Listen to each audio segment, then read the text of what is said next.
May 17, 1943. North Atlantic, 420 miles southwest of Iceland. Kapitänleutnant Friedrich Weber surfaced U-571 at dawn to recharge batteries, expecting the empty horizon that had made his previous 9 patrols so devastatingly successful. He had sunk 14 Allied ships in 18 months, tankers, freighters, a destroyer, earning him the Knight's Cross and a reputation as one of Admiral Dönitz's most lethal commanders. What he witnessed instead, through the gray spray of a rising swell, would shatter every assumption the Kriegsmarine had built about Atlantic warfare. Within 7 minutes of surfacing, 3 aircraft appeared simultaneously from different vectors, impossibly coordinated, impossibly fast, as if they had known his exact position before he even broke the surface. And they were already dropping depth charges. For Kapitänleutnant Weber and the 237 U-boat commanders who survived patrols in the North Atlantic between May 1943 and May 1945, the collision between expectation and reality began the moment they realized the ocean was no longer theirs. Among them were veterans of the happy time, the golden period of 1940 to 1942, when German submarines hunted Allied convoys with near impunity, whose experiences would prove more psychologically devastating than any direct combat engagement. According to declassified records from the British Admiralty's Anti-Submarine Warfare Division, preserved in the National Archives at Kew, London, the transformation in Atlantic warfare occurred with stunning speed. In the first 4 months of 1943, U-boats sank 108 Allied merchant ships totaling 627,000 tons. By August 1943, that number had collapsed to 4 ships and 20,000 tons. The success rate, the percentage of Allied ships in convoy actually sunk by U-boats, plummeted from 18% in early 1943 to just 3% by December of that year, where it remained for the rest of the war. What actually happened caught German Naval Command completely off guard. Admiral Karl Dönitz, Commander-in-Chief of the Kriegsmarine, recorded in his war diary, now housed at the Bundesarchiv Militararchiv in Freiburg, Germany, his confusion at the sudden reversal. May 24, 1943. We have lost 43 boats this month alone. 43. The loss rate now exceeds our construction rate. Commanders report being hunted with uncanny precision. Convoys evade our patrol lines as if they possess clairvoyance. Aircraft appear within minutes of surfacing, regardless of weather or distance from land bases. Something fundamental has changed in the Atlantic, and we do not understand what. The Golden Age illusion.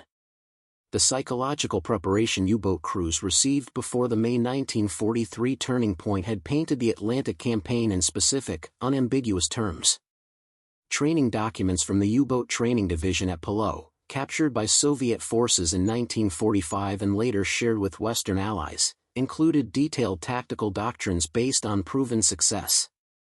According to these documents, U-boats possessed inherent advantages: invisibility through submersion, the vast emptiness of the Atlantic that made convoy detection nearly impossible for defenders, and technological superiority in torpedo and acoustic systems. Allied defenses were characterized as inadequate, reactive, and technologically backward. The ocean, the training materials stated, was the natural domain of the submarine, where initiative belongs entirely to the hunter. Yet here stood Kapitänleutnant Weber, age 31, formerly of the 7th U-boat flotilla based in Saint-Nazaire, France, watching his control room transformed into chaos as depth charges detonated with impossible accuracy around his diving boat. The cognitive dissonance wasn't merely uncomfortable, it was architecturally destabilizing to everything the Kriegsmarine had taught about submarine warfare. Oberleutnant Hans Becker, first officer aboard U-238, described his first patrol after May 1943 in a letter intercepted by British censors and preserved in the Naval Intelligence Division archives at the Churchill Archives Centre, Cambridge. We departed Brest on June 4 with confidence built on 2 years of successful operations. We had sunk 11 ships on previous patrols. The Atlantic was our hunting ground. Within 36 hours, everything changed. An aircraft found us in fog so thick we could barely see our own bow. Impossible. Then another attack 4 hours later while submerged at 90 meters. We heard propeller sounds pass directly overhead, a destroyer that should not have known our position. We never even approached the convoy. We spent 9 days running, hiding, surviving. We returned having fired no torpedoes. This is not the war we trained for. The invisible enemy. The revelation of Allied technological superiority came in waves, each more psychologically jarring than the last. According to operational records from U-Boat Command, BDU, in Berlin, compiled in the multi-volume War Diary of the Commander-in-Chief of U-Boats and captured intact in 1945, commanders began reporting phenomena that seemed to defy physical possibility. Corvettenkapitän Ernst Hoffmann, commander of U-455, maintained detailed tactical logs that were later recovered from survivors after his boat was sunk in September 1943. His entry from July 12, 1943 reveals the growing paranoia among U-boat crews. Attacked convoy HX-247 at night, surface approach as doctrine dictates.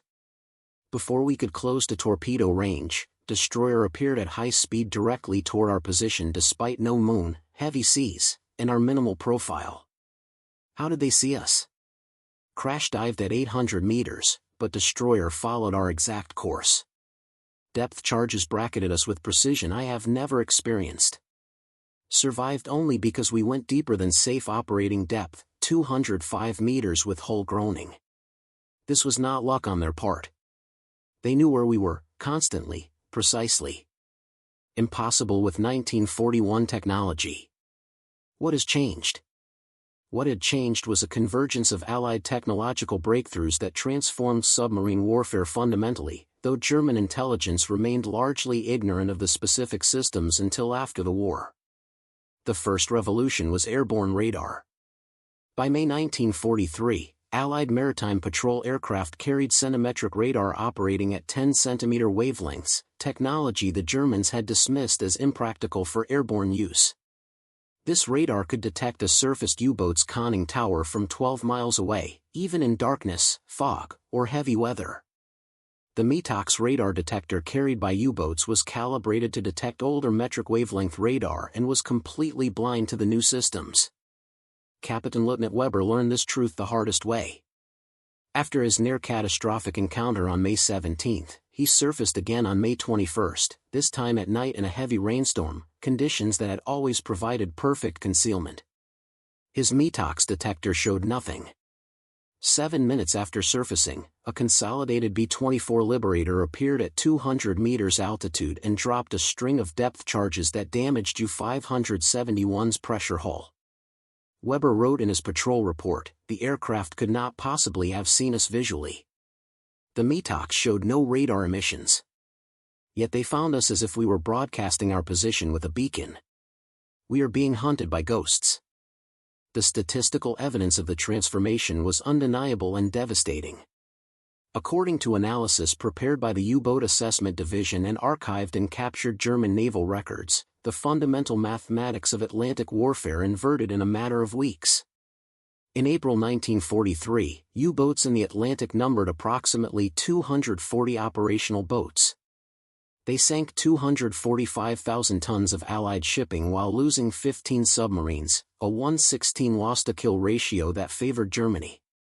By July 1943, with roughly the same number of operational boats, they sank 123,000 tons while losing 37 submarines, a ratio that had shifted dramatically against them. By December 1943, 39 U-boats sank just 67,000 tons while 25 were lost. The war of attrition had reversed completely.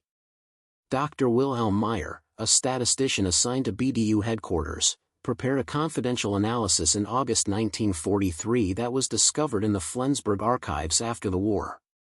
His report stated bluntly, "At current loss rates, the entire U-boat force will be destroyed within 14 months regardless of construction rates." The average operational lifespan of a U-boat has fallen from 11.5 patrols in 1942 to 2.3 patrols in recent months.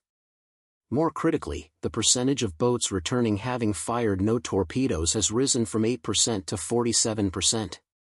We are losing the Atlantic not because we are being outfought, but because we can no longer find targets without being found first. Oberleutnant Becker's U-238 exemplified this transformation. On its first 5 patrols between August 1941 and November 1942, it sank 9 ships totaling 52,000 tons. On its 6th patrol in July 1943, it made contact with 3 convoys but was driven off by aircraft before achieving attack position on any of them. On its 7th patrol in September 1943, it was sunk with all hands by HMS Starling, a destroyer escort that hunted it for 18 continuous hours using technology Becker never knew existed. The hunter's nightmare. But technological surprise was merely the most visible layer of revelation. Beneath it lay something more fundamentally challenging to German naval doctrine, the realization that Allied defenses had evolved from reactive to predictive, from scattered to systematically coordinated. The convoy system itself had been transformed. According to British Admiralty records, by mid-1943 every North Atlantic convoy traveled with dedicated escort groups, destroyers and corvettes that remained with the convoy throughout the voyage rather than handing off protection at mid-ocean meeting points. These escort groups trained together for months, developing coordinated tactics specifically designed to counter U-boat attack patterns. More devastating still was the closure of the Atlantic Gap, the region of the central North Atlantic that had been beyond the range of land-based aircraft. The introduction of very long-range, VLR, liberators with extended fuel tanks meant that by July 1943, no part of the North Atlantic convoy routes remained beyond air cover. The empty ocean that had been the U-boat's sanctuary simply ceased to exist. Corvette Captain Hoffman articulated this claustrophobic reality in his final radio message before U-455 was sunk on September 6, 1943, cannot approach convoy SC-143. 6 escorts, constant air cover. Every attempt to close met with immediate counterattack. They coordinate perfectly, aircraft spot us, radio our position to escorts, who arrive within minutes. The Atlantic has no hiding places anymore. We are not hunting ships. We are running from hunters who never sleep and always know where we are. The psychological impact on U-boat crews proved as devastating as the physical danger. According to post-war interviews with surviving commanders, conducted by the U.S. Naval Technical Mission and preserved in the Operational Archives branch of the Naval History and Heritage Command, the transformation created a pervasive sense of helplessness that corroded morale more effectively than any propaganda could have. Kapitänleutnant Werner Schmidt, who survived the sinking of U-607 in July 1943, described the mental deterioration in a 1947 interview. In 1941 and 1942, we feared depth charges, but we understood the tactical situation. We could be detected, attacked, killed, but according to rules we understood. After May 1943, the rules no longer applied. They found us when they should not have. They tracked us through evasive maneuvers that should have broken contact. They coordinated attacks from multiple platforms simultaneously across distances that should have required hours of communication. We went from predators with occasional setbacks to prey being systematically eliminated. The psychological shift was more damaging than the physical danger. You can face death if you understand the fight. You cannot maintain fighting spirit when the enemy seems omniscient. Perhaps no evidence reveals the psychological collapse of U-boat operations more clearly than the operational patrol reports filed by commanders, every single one reviewed, analyzed, and filed by BDU before being captured by Allied forces in 1945. A patrol report from Kapitänleutnant Klaus Richter of U-441, dated November 8, 1943, exemplifies the terminal despair, 56th day at sea. Have made contact with 4 convoys. Driven off from all 4 by coordinated air and surface attacks before achieving firing position. Crew exhausted. Morale critical. 6 men report stress-related illness. The chief engineer states our METOX detector is useless, it detects nothing while aircraft find us repeatedly. I no longer believe the problem is equipment failure. I believe the enemy possesses technology we do not understand and cannot counter. Recommend mission be aborted. We are wasting fuel, supplies, and crew lives in an unwinnable tactical situation. Admiral Dönitz's response, written in the report's margin, reveals the desperation at the highest command levels. Continue mission. We cannot abandon the Atlantic without abandoning the war. New equipment is being developed. Maintain pressure on enemy shipping regardless of cost. By December 1943, the scope of the revelation facing U-boat crews had become undeniable. The transformation in Atlantic warfare represented one of the most complete tactical reversals in naval history. Every commander who survived more than 2 patrols after May 1943 reported that Allied capabilities had exceeded all German intelligence estimates. Kapitänleutnant Weber, whose opening encounter began this story, survived 4 more patrols after his May 17 shock. His mental deterioration was documented in successive patrol reports.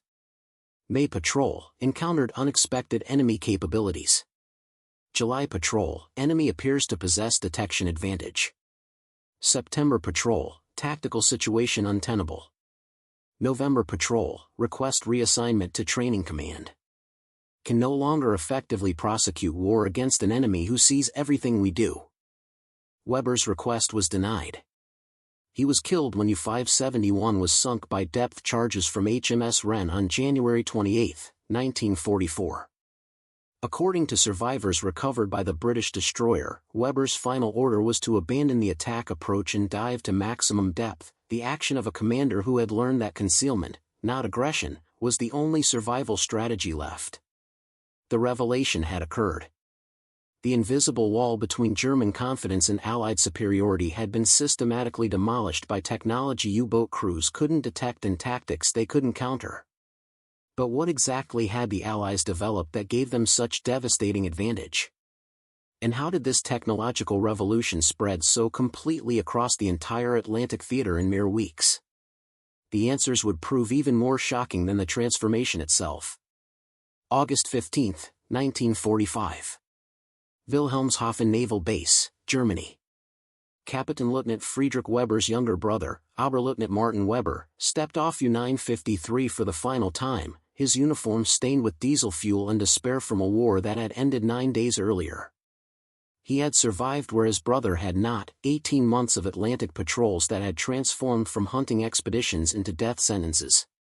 What he carried home wasn't just the trauma of survival, but knowledge more devastating than any military defeat, the truth about how completely Germany had been outmatched, outthought, and outfought by an enemy that had seen everything they did. The 4,918 U-boat crew members who survived the Atlantic campaign, out of 39,000 who had served, faced an unexpected crisis upon return.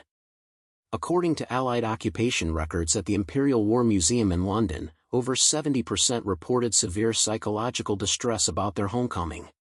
They had learned the hard way that Germany's technological superiority was a myth, that their tactics were obsolete, and that every patrol after May 1943 had been a calculated sacrifice by commanders who knew the truth but couldn't admit defeat. Corvettan Captain Ludwig Brenner, who had commanded 3 different U-boats between 1941 and 1945, confided to an American naval intelligence officer during interrogation at Buttsflith Processing Center, in the Atlantic, "I learned that everything we were told was false. We weren't the technological masters. We weren't the superior tacticians. We were sending boys to die in obsolete machines against an enemy who could see us coming from 50 miles away. Now I return to a Germany that still doesn't understand what happened to us out there." The technological revelation. At the interrogation centers established by the Allied Naval Intelligence Division throughout occupied Germany, returning U-boat commanders faced systematic debriefing that finally revealed the full scope of Allied technological superiority. The truth emerged in classified briefing rooms at Buttsflith, Tambach, and Flensburg, truths that German naval intelligence had either failed to discover or refused to believe. According to debriefing records preserved in the captured German records collection at the National Archives in College Park, Maryland, the interrogators methodically explained each Allied system that had defeated the U-boat force. The reactions, documented in intelligence officer reports, revealed men confronting the completeness of their defeat.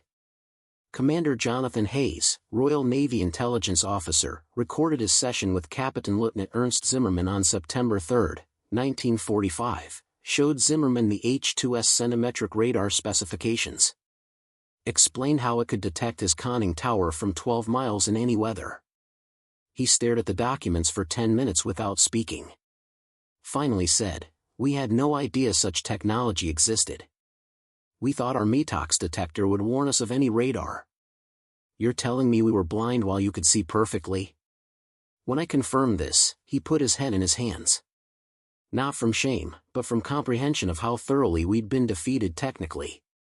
The revelations came in layers, each more devastating than the last. Centimetric radar. By May 1943, Allied aircraft and escorts carried 10-centimeter radar that German detection equipment couldn't sense. U-boats surfaced thinking they were invisible while aircraft tracked them precisely. High-frequency direction finding. Huffed-up Allied escorts could triangulate U-boat radio transmissions within seconds, turning every status report to U-boat command into a beacon revealing their position. German crews had been ordered to maintain radio communication, never knowing each transmission was signing their death warrant.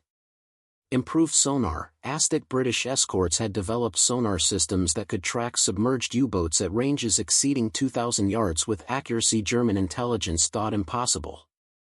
U-boats diving to escape were actually being followed with precision. The Lee Light. Aircraft could illuminate surfaced U-boats at night with powerful searchlights synchronized with radar, eliminating the darkness that had been the submariner's primary protection during battery charging.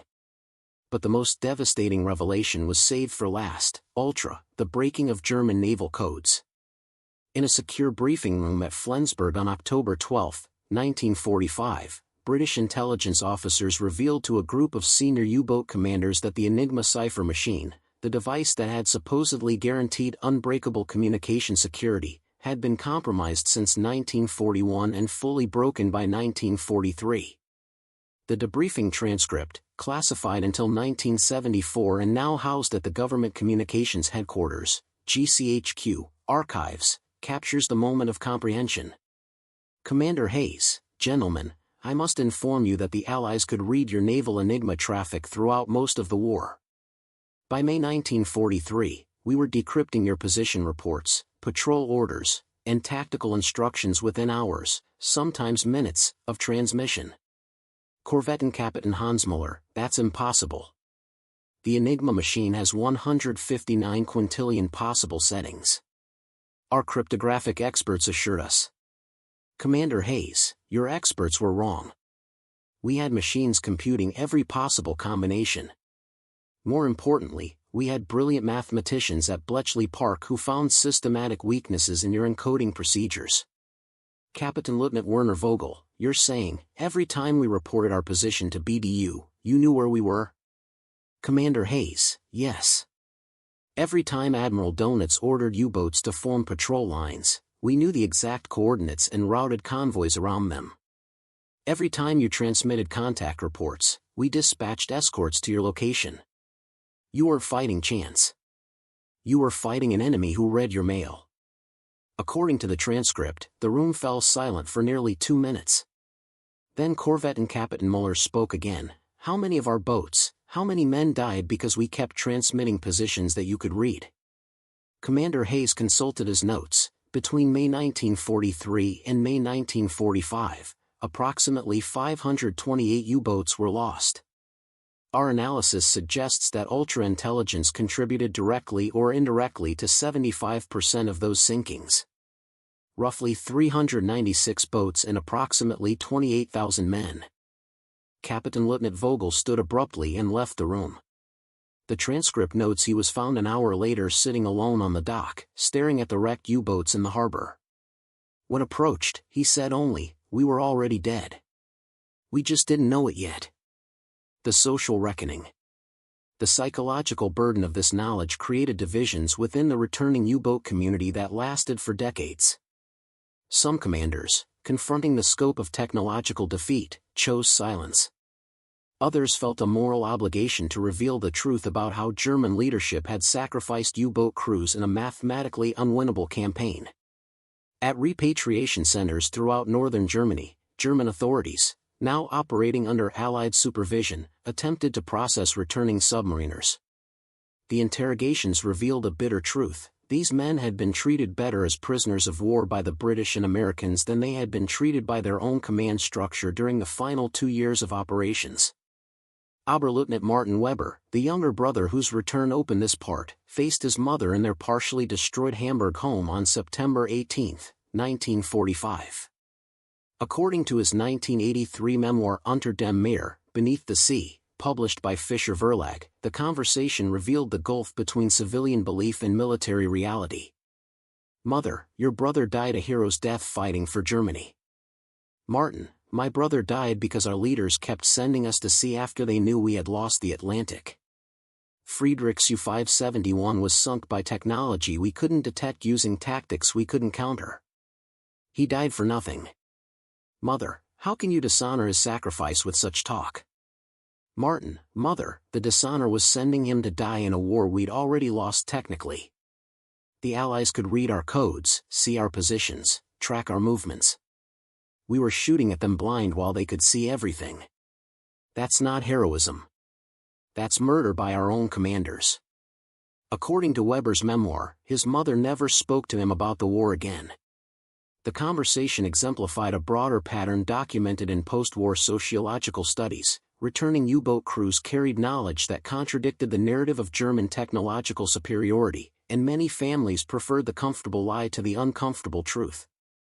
By December 1945, Allied occupation surveys showed over 65% of returning U-boat personnel chose silence about the full extent of Allied technological superiority. The social pressure from communities that had lost sons, fathers, and brothers proved overwhelming. Speaking the truth meant dishonoring the dead by admitting they had died in a hopeless cause. Yet some refused silence. Corvettan Captain Ludwig Brenner, who had survived his brother Friedrich Weber's death by 18 months, became a vocal advocate for technological and tactical honesty in post-war Germany.